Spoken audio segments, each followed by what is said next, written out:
मग एवढे सगळे जर मोदीजी देत असतील तर मोदीजींना मत नाही द्यायचं तर कोणाला द्यायचं?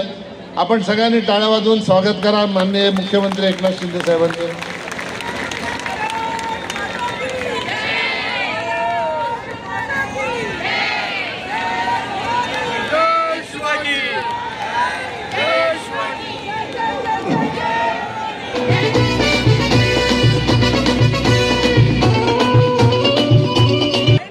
मुरबाडला गेलं की सांगायचं कल्याण वन साईड, कल्याणला गेलं की 10 वर्षात काय केलं.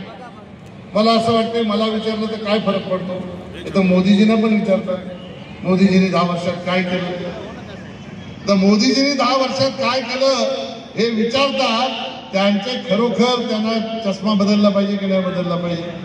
आपल्या लोकसभा क्षेत्रात ज्याला कोणाला विकास बघायचा आहे त्याला हाताला धरून नेऊन एक एक काम आपण दाखवू शकतो. इतका विकास आपण या